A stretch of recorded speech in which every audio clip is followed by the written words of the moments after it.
The observation is on the distributor, there's some confusion in myself, but in people chatting when we're having a cup of coffee. If that refers to ANZ distributor or distributor worldwide, and just in listening to some of the things you talk about with PDFF and commissions and referrals, that's an observation. The two questions are, one is, did you model a cap per year or per application for each film, and then over the fund for each producer or each company? And the second was, did you look at tranches in administering the fund, given that, I mean, Brian has experience of all the money going in July, so. Never happened in my time, Dan. I'll let David answer the modelling. No, we didn't model it. We didn't model a cap. We could, but we didn't do that. Well, I guess I was thinking of what Tony said initially, that if we're to aspire to 10% of the current box office, and we're looking at two $35 million films to do that in 1 year, and then working back the mathematics of what type of film it would take to do that. I mean, I guess there's a critical, you know, I mean, 7 to 30 or 7 to 15 was the number thrown around of the budget. But when you model those, you know, I mean, is the fund, has it got 5 films a year, 10 films a year, or one big one? Or we modelled a bit of, the way we modelled it, we front-end loaded it a bit to take account of, you know, perhaps some pent-up demand. But basically, then we just rolled it out through the 3 years of the funding commitment. But obviously, whoever's managing the fund is constrained by what's in the fund at any given day. There's no way of getting away from that. You're absolutely right, Ben. I mean, it's first in, best is what's going to happen with it, because it is going to run out. And then it depends whether you have several 10 million, you know, $30 million films coming in that one 10 million. The gut feel is that initially you're going to have films in the more that sort of 10 to $15 million mark that will come in and take up to, you know, $4 or $5 million. So you're going to do, say, 4 films in the first year. That's what's going to happen. And also because it's this new sort of idea, the kind of thing you're going to have to write, the kind of film. The kind of film that you're going to have to make, it's going to take time to develop. Now, I actually think within Screen Australia, I'm not saying that because Susan's sitting here, but I actually think that Screen Australia is developing some very commercial movies at the moment. I think there's projects in there that there's been a change of attitude in development, and that they're willing to develop things that I think in the past would not have got development money. And I think there's quite a broad slate that's happening there. So I actually think there are some projects coming through that can absolutely avail themselves of this because they have quite a universal theme about it. But I think that will take a bit of time to go. But you're right. You're only going to make, well, we're saying over the 3-year, for a 5-year period of the fund, you're going to make 17 films. That's because you're reinvesting the money as it hopefully comes back in. If it doesn't come back in, the whole thing's a failure anyway. I mean, I think if it is a failure, just a couple of observations. Probably the fund will, one would hope the fund would have more applicants, more qualified applicants than there will be funding available to it. That would be something that I think everybody would be extremely pleased with. I think then the second issue is that if some of these films work, if they work at the level that's been modelled, there's no reason to assume that the enthusiasm within and the attitude levelling to that enthusiasm within the distribution community won't change. If ever there is a business where people go where there's a gold rush, it's the film industry.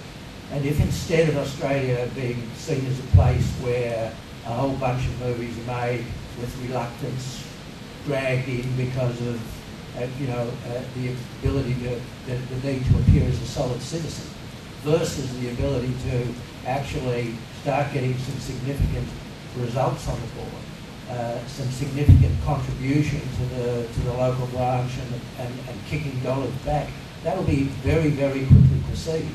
And there is no reason to assume, indeed the idea of the fund is to assume that 4 years, 5 years down the track, the distribution community here will be interacting with Australian producers on that level of films, and the fund won't be there.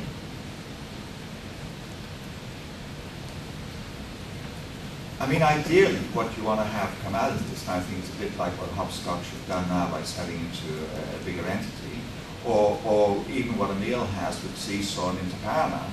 That's what you want to have start happening. Now, if that's going to privilege a few and not be equal to all, that's what's going to happen, because the industry isn't equal to all. That's just the way it is. But that's the idea of this, is to allow that sort of a business to be built up, and those people who can bond strongly with distribution, and then you have with Goalpost, is that you're going to have an inside running on it, and that's the way it is. And I know people are going to give out about that, but that's the business, and that's what it's going to be. Subsidy is a democracy, success isn't. Yeah, one of the key objectives, it's not up here, but one of the things that we sold the government, I think, very effectively was that what we wanted after 3 years was the equivalent of maybe another 3 or 4 transmission type relationships with Emil, with producers capitalised to the point where they can do their deals offshore with confidence and conviction. I think that's right. We're talking about building the scale. It's all about the underpinning, if you recall, principles of the PA. This is what it was supposed to do, build sustainable businesses. Any further questions? Some lady there. Just on the issue of the bona fide distributor. To speak up. Sorry. On the issue of the bona fide distributor and sales agent, can a producer have its own distribution arm, or if it's a related body corporate, will it be precluded from accessing this fund? Well, it can access it if you're cashed up to put the money up. Yeah. I mean, that's what it's about. And again, as a producer selling a film like this, you want to have the best sales agent that can extract the best deals for you. If you're going to do it yourself, no disrespect that you can't do it, but the fact is, this business works in relationships, and sales agents get deals where you can't get the deal. That's just the way it works. And at times, somebody will take a film, a distributor in Romania, where they will take a film from because they want some other film from. That's the strength of a really good distributor, or sales agent, I should say.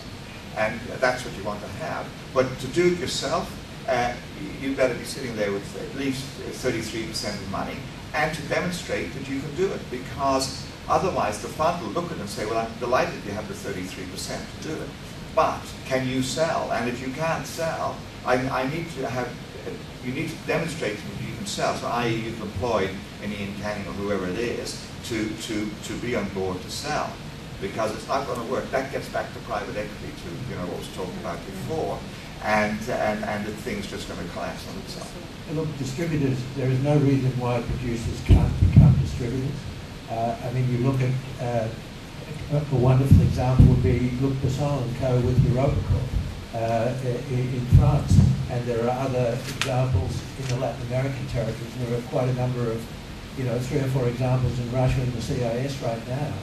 But generally speaking, if you intend to get into distribution, you have to have a distribution infrastructure. You have distribution personnel. It can't be just a back-end funnel for private investment or quasi-private investment to masquerade as distribution. And frankly, if anything, Australia's got too many distributors right now. The last thing it probably needs is one more distributor in this country at the moment. But anyway. Tom? Hang on. Just online when we talk about the scope of Australian films, the definition of an Australian film, I think, has now reached a level of perversity where a film such as The Great Gatsby or an adaptation of Arthur Miller's play View from the Bridge is it's now regarded as an Australian film solely on the basis of not is in front of the screen, but behind it. So are you guys imagining a system such as this, which would be essentially tell not Australian stories, but essentially foreign stories backed by Australian creatives? In other words, is this fund going to enable reincarnations of Picnic at Hanging Rock and Great Gatsby to be made, or will it merely become a vehicle for offshore films to be made utilising a very generous offset and loan arrangement? Well, it was clear from the representations made during the earlier speeches, Tom, that the present notion of the fund is that it will be governed by the significant Australian content regulations and the interpretation of those regulations.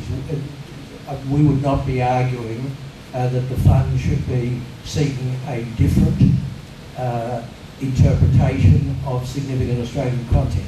Now that said, as I'm sure you're aware, SPAA and Screen Australia are engaged in debate in relation to a number of significant Australian content decisions that have been made over the last 6 to 12 months.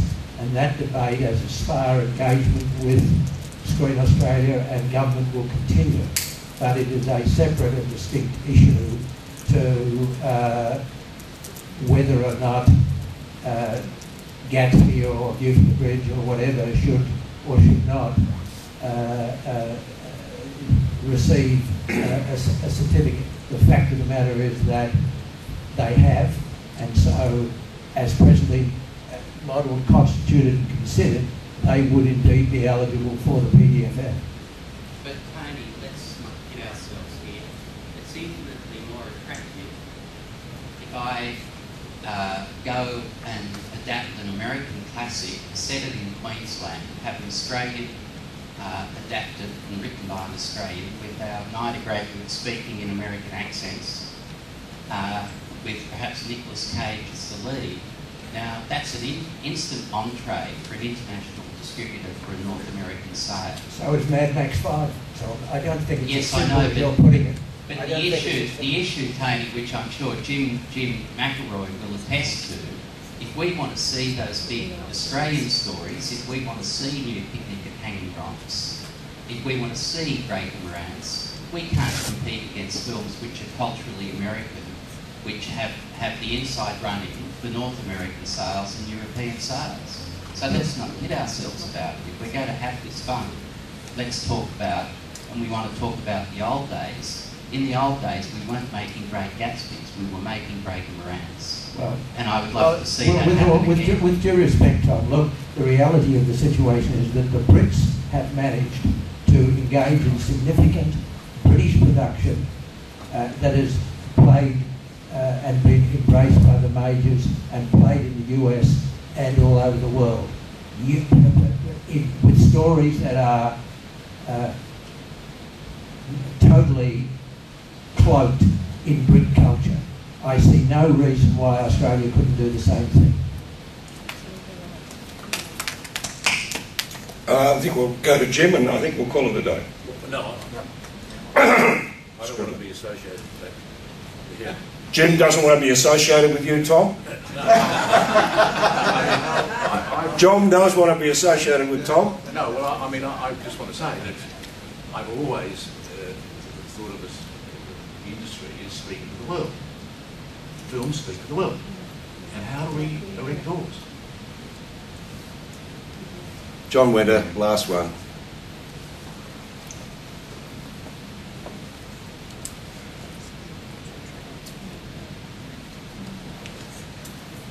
Obviously, it's a vexed discussion that we're moving into, so I'm not going to sort of particularly go into that specific, but I do raise the question.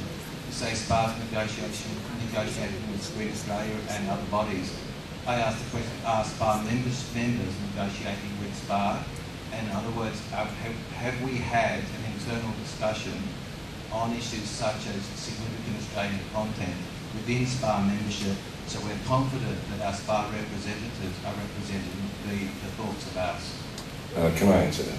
Perhaps you should answer that question yourself, John. And We ask had us an whether you- extensive discussion at the introduction of the producer offset on what was to be the SAC. Trish remembers, Brian was at the FFC and we were challenging Brian. We spent months on this with Tony, Trish and the membership trying to get a proper understanding. And whiteboards. Whiteboards everywhere. And that was openly reported in between the lines, above the line.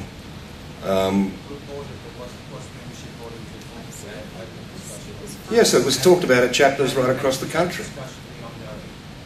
Well, of course it's ongoing, John. It's ongoing. I mean, Tony just alluded to the fact that we are in a dialogue with Screen Australia on various aspects of PO administration. That's not my question. The question is about your discussions. You're taking a fine job at representing, but I'm going to say is generally SPAA membership of that same opinion as you. It may well be, I'm not questioning it, it may well be, but I'm saying is there an open discussion for SPAA members to be part of this? Always has been. SPAA, Geoff, can I just look? Any member of SPAA at any moment of time is entitled, pursuant to their membership, to put forward any proposition through the Feature Film Council, the TV Council, through their chapter, and if some do and some do not, in my view, it is only a reflection of human nature.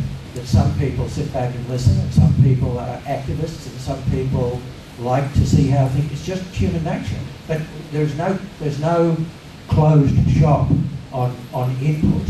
And anybody who goes to the SPAA website or reads the above the line or below the line or what have you will know that at any given moment there's half a dozen to a dozen key issues affecting the industry, big issues in the subsets of the industry, where we are frankly crying out to members to come back with responses. And when we send emails out to SPAA members, I know that a number of people within the organisation are frankly, saddened by the relatively small amount of responses that we get.